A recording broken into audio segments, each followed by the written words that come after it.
Hi guys, good evening! Kakatapos ko lang mag-edit ng mga videos ko sa TikTok, sa YouTube, and sa Facebook. So ayun guys, nakakatuwa lang din. Kasi sa TikTok talaga, meron na rin akong um, commission. Pero hindi pa naman siya ganun kalaki. Pero at least nakakatuwa dahil everyday may benta ako.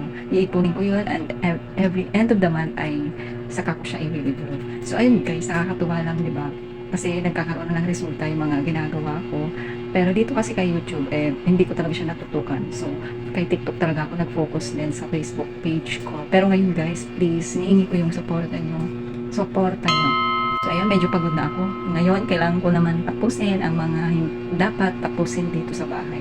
Kasi natigil yung paglinis ko kanina. Pero nakapaglinis naman na ako dito sa sala, sa kusina naman. Ayusin mo siya kasi masyado na maraming kalat. So, gusto ko na naman mabago.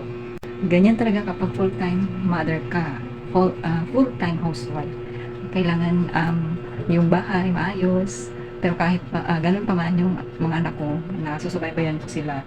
Kaya nakakatuwa lang din. Thank you so much sa panonood guys. Hindi ko na muna bibidyohan yung aming kitchen kasi talagang daming bigpitin. At isa pa, basta hindi ayaw ko muna siyang ipakita. So, ayun. Thank you so much. Sana, supportahan niyo yung mga videos ko na i-upload pa sa mga susunod pang vlogs ko.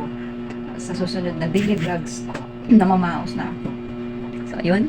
Bye. Thank you for watching.